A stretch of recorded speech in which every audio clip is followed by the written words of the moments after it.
veces no sé por qué no funcionan las cosas. Bueno, entonces ya pasamos esta. Aquí va. Y aquí ya va a hablar del canon, ¿verdad? Cómo estas cartas van a entrar al Nuevo Testamento. Y parece cómo van a aparecer en nuestra Biblia, en qué orden van a aparecer. No, a veces no van a tener a veces un sentido cronológico, o sea, las primeras que él escribió no tienen ese sentido. Entonces, a veces tienen de las más grandes a las más pequeñas, a veces es esa la forma que tienen. No todas las Biblias tienen la misma ubicación, las cartas. Siempre empiezan con Hebreos, que en un momento se pensó que era una carta de Pablo, y después por los estudios literarios se dieron cuenta de que ni es carta ni es de Pablo, y que pertenecía más bien a una especie de homilía o de sermón. Pero todavía algunas Biblias he visto yo que tiene eso, de que dice que es de Pablo. No sé la de ustedes, pero si lo encuentran ahí, pues no, ya no es. Y todas están ordenadas, como les dije, de mayor a menor. No tienen en cuenta el tema cronológico que lo vimos en Hechos de los Apóstoles.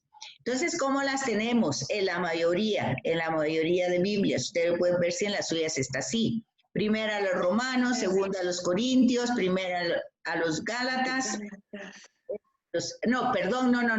No es así primera. Es una carta a los romanos, 2 cartas a los corintios, una carta a los gálatas, una carta a los efesios, una a los filipenses, una a los colosenses, 2 a los tesalonicenses, 2 a Timoteo, una a Tito y una a Filemón.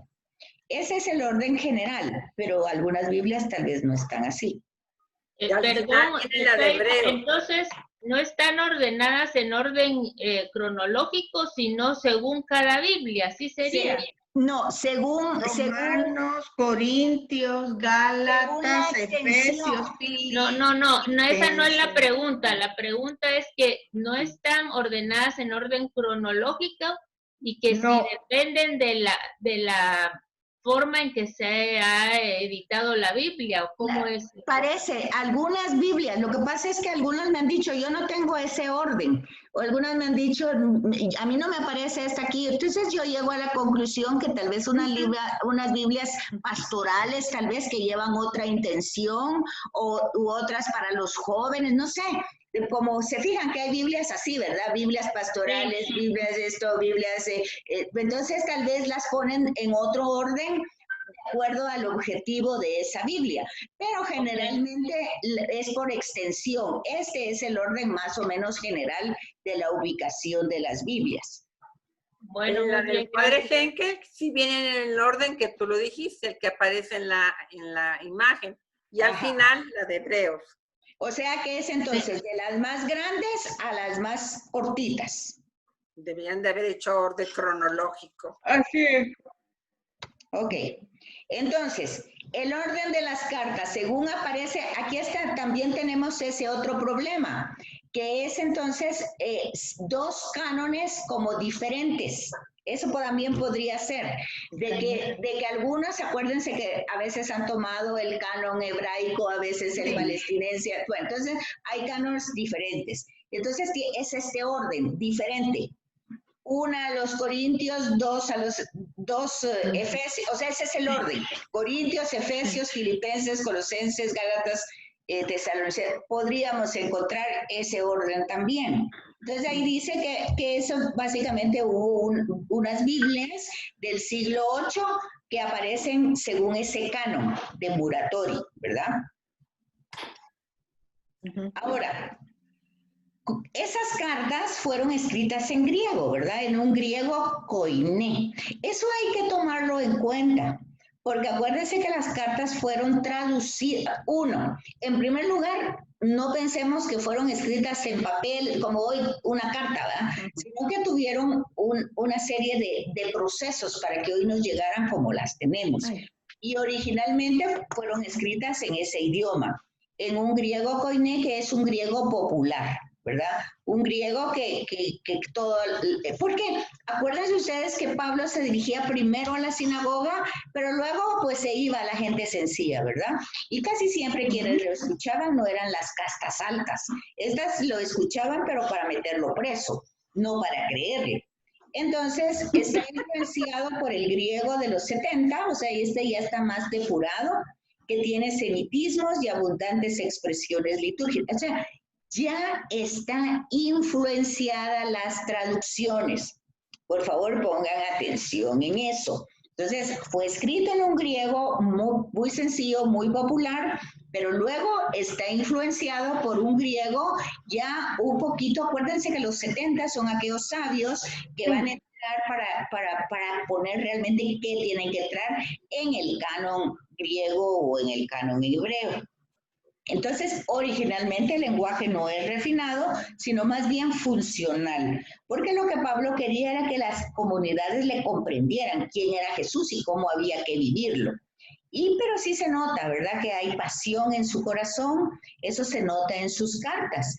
Y explica él mismo, pues, por él mismo, sabemos cuáles son sus defectos, cuáles son sus cualidades, y vemos su carácter apasionado que él tiene, ¿verdad?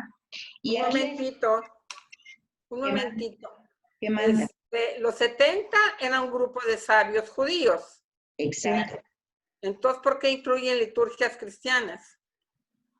Porque acordate que todos ellos, de hecho, los 70 fueron los que desarrollaron un canon.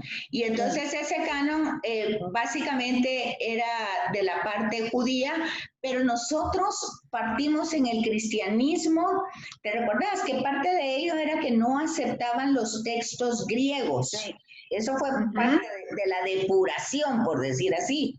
Pero todo el Nuevo Testamento está escrito en griego, todo. Entonces el Nuevo Testamento no está escrito en hebreo ni en arameo, fue escrito en griego. Y entonces aquí es donde se va como haciendo la adaptación desde esas perspectivas del Antiguo Testamento. Porque acuérdense que las primeras comunidades, como lograron ir entendiendo quién era Jesús, es pues buscándolo en la Escritura, buscándolo en el Antiguo Testamento. Así fue como lo fueron comprendiendo, que él era el Mesías, que él era el Hijo de Dios. Todo eso fue un proceso retrospectivo. Eso sí lo tienen claro, ¿verdad? Sí. Sí, por supuesto. Pero esto no me quedaba claro, que si fue escrito por los, no escrito, sacado del códice por los griegos, porque hay expresiones cristianas. Eso no lo entendía yo. Bueno, o sea, que ahí la palabra que dice es influenciado.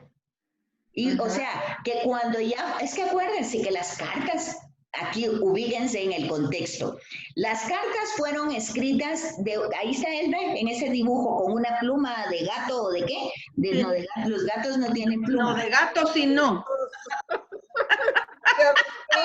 Pablo. De ganso, tal vez. De ganso. Por asociación de ideas. Bueno, en una pluma y en voces. Bueno, y en hojas, que tampoco es ese papel, es un pergamino. Acuérdense que sí, solo acuérdense, pónganse un poquito de atención. Eso llegó a una comunidad, a una persona, pero cuando vieron que la otra universidad iba de aquí para allá, de aquí, eso se arruinó, pero yo creo que en un año ya no existía mucho de esa carta original. Entonces lo tenían que ir escribiendo, transcribiendo, ¿sí? Sí se fijan en eso, ¿verdad? Entonces sí. Porque uno no había imprenta, todo lo que hoy tenemos no existía, por si no se han dado cuenta. Entonces ese proceso de esa carta, que primero llegó por barco y no llegó así, entrega inmediata, sino que cuánto se tardó para que llegaran al otro punto, a donde tenía que llegar, a sus destinatarios. Luego lo leyeron, luego lo pasaron otra vez, lo volvieron a leer, lo pasaron a otra comunidad. ¿Cuánto se tardó? Bueno, solo eso ya no se los hago tan largo para no cansarlas, pero eso se arruinó rápido. Entonces, por eso, ya cuando nos llega a nosotros, ya está influenciada, pues, por otras mentalidades, sobre todo judías, que ya tenían esta idea de los 70, con semitismos y con temas litúrgicos, que posiblemente en Pablo original, pues ya tal vez no iba tan en eso, pero ya se fueron como poniendo una palabrita de más, como quitando esta por aquí, ya me comprende, influenciado es la palabra. Gracias. Betsaida. ¿Qué manda? Pero aquí dice influenciada por los 70. Vale. Por el pero griego, sí, por el griego de los 70. Idioma, por el idioma. El idioma que ellos usaban. Exacto. Vale. Pero, es decir, ya no son los judíos, sino que ya son los cristianos los que van copiando las cartas. Claro, porque ya los judíos no creen en eso. Pero acordate que muchos judíos se convirtieron al cristianismo. Eso sí, o sea que tenían todo su bagaje cultural. Claro, y fue toda la problemática que hubo en los primeros años con Pablo, que ellos querían que se viviera realmente el cristianismo, que lo vivieran como todo un judaísmo con otras modalidades. Sí, ya comprendí. Ok. Fíjense que todo eso es bien importante que lo entendamos para no darle un sentido literal como el ejemplo que les puse hace un ratito, ¿verdad? Entonces aquí Pablo, él mismo va a hablar de sus cualidades, ¿verdad? Y pues básicamente tiene una capacidad intelectual para entender el tema. Desde la escritura tiene esa capacidad porque la estudió y porque la comprende y porque tiene esa riqueza de los griegos, de los romanos y de los judíos. Esa amalgama de riqueza intelectual que tiene le permite hacer toda una reflexión muy rica. Eso es algo positivísimo. La preferencia por la sustancia más que por la forma literaria. ¿Qué quiere decir eso? Él realmente aquí no está intentando de hacer una obra que va a formar parte del canon y del Nuevo Testamento y lo van a leer todas las generaciones hasta hoy. Ese no fue su objetivo. Hasta el año 2000. Y en tiempo de la pandemia, menos. Entonces, él quería que su comunidad entendiera cómo vivir a Jesús. ¿Sí fíjense qué cosa eso más bonita. Entonces, él no está preocupándose de que Betsaida lo va a leer en el 2020 y cómo lo va a decir. No, hasta ahí no llegaba Pablo. Entonces, pero básicamente va teniendo la sustancia, es la que nosotros tenemos que ir sacando, ¿verdad? Y el calor en la manera de exponer sus convicciones. Yo creo que aquí está básicamente como la clave, ¿verdad? Esa pasión, esa convicción que sale de su propia experiencia. Y entonces, sí, cierto, en algunos momentos habrá cierto poetismo, como de un alma enamorada, pues siempre sale esa parte romántica en el ser, ¿verdad? Y si es con Jesús y María, pues pues ahí se da. Pero eso no lo vamos a encontrar en todos lados, pues a veces son solo ratitos que uno está así, no siempre, ¿verdad? ¿Podemos entender que San Lucas, al recopilar las cartas, respetó todo su contenido?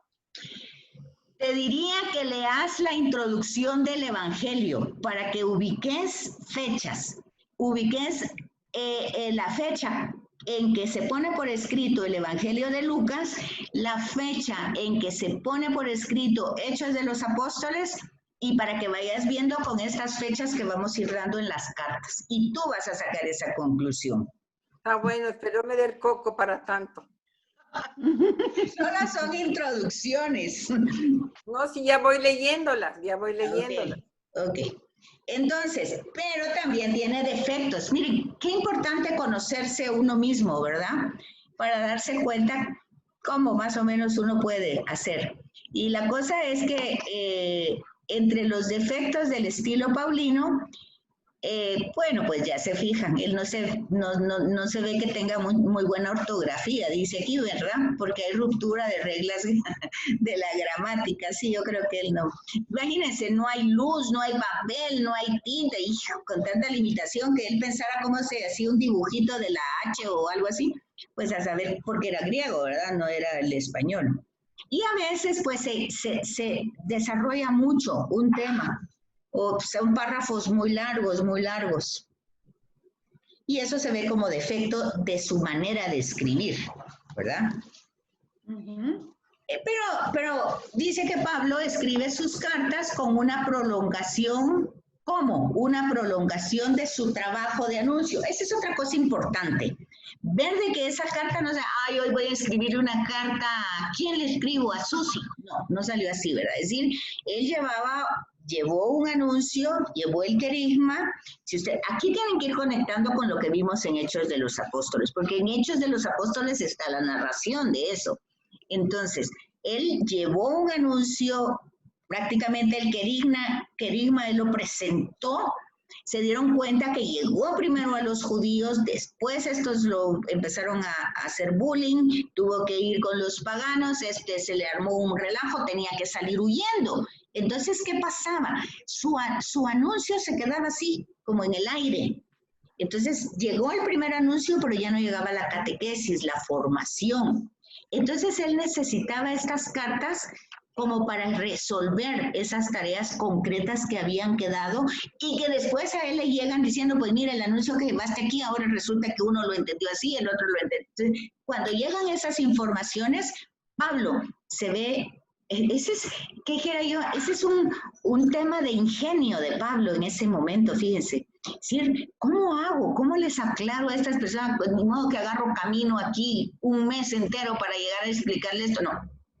Más fácil, le mando una carta con este que vino y si este no va para ese lado, que mire allá donde... Se hace todas esas redes, fíjense, ese es un genio. Ahí ven ustedes la genialidad, pero para ver esa genialidad tienen que ubicarse en ese momento de escasez, porque si nos ubicamos ahorita con la tecnología, con todo eso lo vemos muy fácil, ¿me comprenden?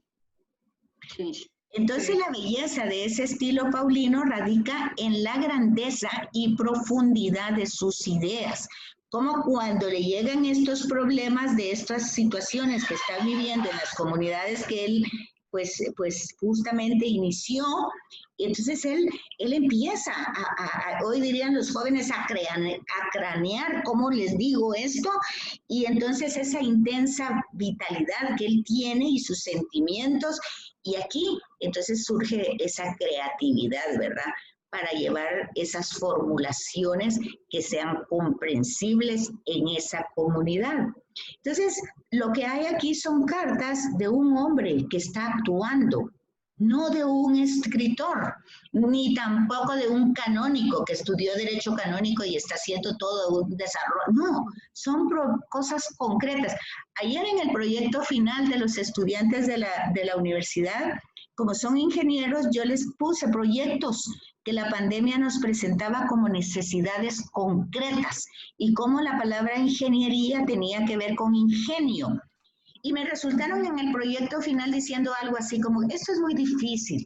Licenciada, eso es muy difícil. Hoy no podemos salir, hoy no podemos... yo dije, no me diga nada nuevo, todo eso yo ya lo sé. Si yo tampoco puedo salir, si yo también estoy en la pandemia, así, o sea, pero esto no me permite llegar a la necesidad de alguien, entonces ya estoy muerta, pues, esta pandemia ya me puso en un mausoleo.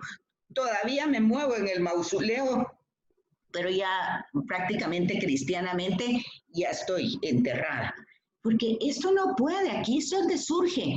Fíjense cómo Pablo estaba preso, ahí llegaba el mensaje. Estaba en su casa, estaba en el barco, estaba en la tempestad. Se fijan todos los escenarios. Es decir, no hay un escenario donde usted no pueda llevar al Señor a los que están ahí. Y si este virus ya paró eso, es muy potente, es más potente que el Señor, definitivamente. Y ahí sí tenemos que tener miedo. Entonces, vean, todo esto. Todas esas cartas nacen ante situaciones determinadas para completar algo que ya había empezado y que por razones de que lo iban a matar, de que no lo querían y lo que sea, no lo había terminado. Entonces tiene que terminar algo que ya empezó. Esas son características de la carta. Hay también una clara preferencia por el fondo, o sea, el contenido. O sea, es más importante el contenido que hay ahí que la forma como lo dice. La forma como lo dice no es, pues, no es que no sea importante, pero ese es como secundario, por decir así. Y entonces también encontrar ahí la viveza, la energía, la expresión de su persona. Y eso sí se descubre fácilmente, ese amor que hay en su corazón, esa lucidez que hay en la inteligencia y esa fortaleza en el carácter. Sí, porque fíjense que ahora nos asustamos con menos por decir las cosas. Ay, no, yo no digo eso porque se va a ofender. Ay, no, porque yo no me puedo meter. Entonces, no, lo que hay que decir, y eso es lo que decía Jesús, que su sí sea sí y su no sea no, ¿verdad? Entonces, pero para eso hay que tener una lucidez. Porque decía otra persona, dice, aparte es cuando usted quiere, ¿cómo es que decía? Aparte es cuando usted lleva el mensaje que usted lo quiere ordenar y corregir, y aparte es cuando usted tiene cólera y lo quiere pues como no corregir, sino que quiere como, ¿cuál es la, es que usaba? No tanto imponer, sino que dice, aparte es cuando usted tiene la intención por amor de corregir algo y aparte es cuando usted tiene cólera y lo que quiere es somatar a esa persona por algo así, pero usaba dos palabras que ahorita no se me viene la otra, se me viene la corregir. Y la otra es desahogarse, esa era la otra. Una cosa es corregir con amor y otra cosa es que usted se quiera desahogar porque tiene cólera. ¿Se fijan? Esas son dos cosas ahí diferentes, ¿verdad? Entonces aquí Pablo expone las realidades divinas con la profundidad de un genio y la intuición de un místico. Dos características, la genialidad de poder ser creativo en este tema. O sea, no está todo hecho. Sí, el Señor ya vino, ya nos salvó, ya nos dio el mensaje, todo lo que ustedes quieran, pero eso continúa, las generaciones son nuevas y ese mensaje se necesita esa novedad, esa fuerza, ese genio. Por eso Karl Rahner decía, el cristiano de hoy o es místico o no es cristiano, porque no se puede con todas las ideas y todas las influencias, no se puede. Fíjense que, por ejemplo, el comentario que hace el Papa Francisco, que hoy quiero una iglesia de salida y que vamos contracorriente, eso no es nuevo. Eso es desde el principio fue así. Ahí vemos a Pablo, ya contracorriente, incluso porque va en barco contracorriente, pero aparte de que va contracorriente en barco, también con las ideas y con las filosofías de su época. Y una genialidad para situaciones tan limitadas poder llevar eso, porque fíjense que yo leía en otra parte lo carísimo que era la tinta. Era el papel y la tinta, eran tesoros en esa época. Eran lujos. Eran, pero lujos carísimos. Y des en cuenta que él no tenía dinero. Y fíjense, y ni vivía de las comunidades, sino que vivía de su trabajo. Y cuando uno se da cuenta lo caro que era tener, por eso ustedes miran que esos frasquititos son como los perfumes franceses, que son así de micras, unos chiquititos, y tenían que escribir concentrados, y tenían que escribir con esas plumas para no gastar la tinta, desen cuenta. Entonces, a veces nosotros no valoramos todo eso y por eso no lo ubicamos entre los genios, ¿verdad? Y tal vez también porque vemos un carácter así tan extraño en su mentalidad, no lo ubicamos en el misticismo, pero vieran que sí es. Bueno. Entonces dice que han escrito, la pregunta es esta, ¿verdad? ¿Todas esas cartas las escribió realmente Pablo? Y entonces dice, bueno, hay dudas. ¿Por qué esas dudas? Todas esas dudas salen por los estudios literarios. Acuérdense que en un curso vieron ustedes el tema de la hermenéutica y la exégesis. Acuérdense que la hermenéutica es una ciencia literaria, todos los libros, no solo la Biblia.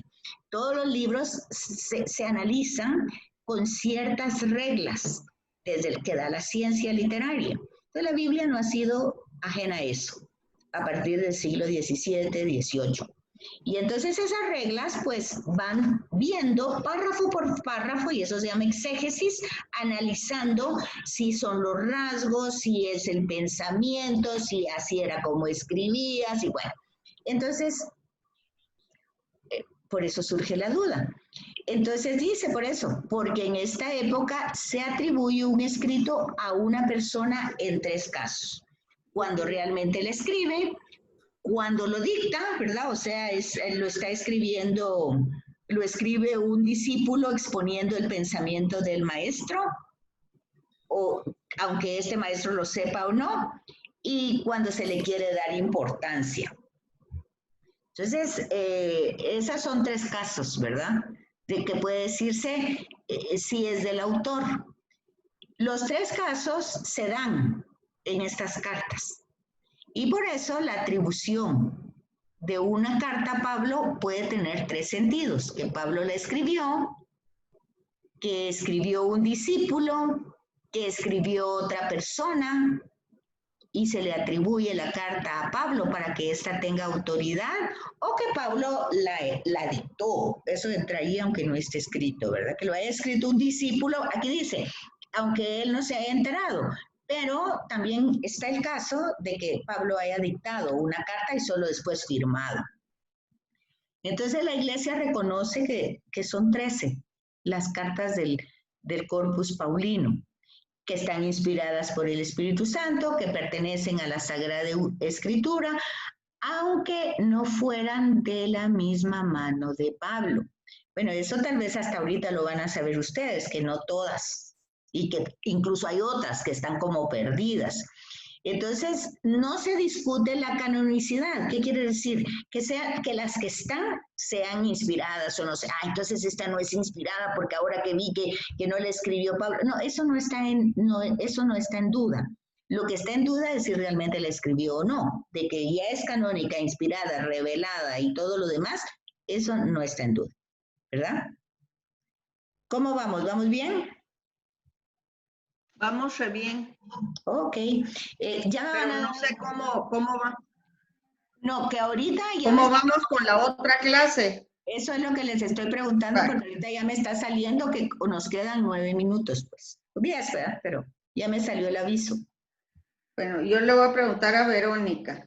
Sí, porque ya para decirles que ya no se van a conectar otra vez, ¿verdad? Ya no, porque ya tenemos otra clase. Ok. Bueno, entonces dice que no hay un total acuerdo, pero que la mayoría de los exegetas opinan que son auténticas 7. ¿Eso lo sabían o no? No. ¿Cuáles son auténticamente auténticas? Ay, que ya están en la clase, dice. Perdón. Ya tenemos que entrar porque ya empezó. Nos quedamos en la 199. Nos vemos la próxima semana que está hasta la otra semana, gracias. Gracias, Betsaida. Un abracito. Gracias, Betsaida. Nos vemos.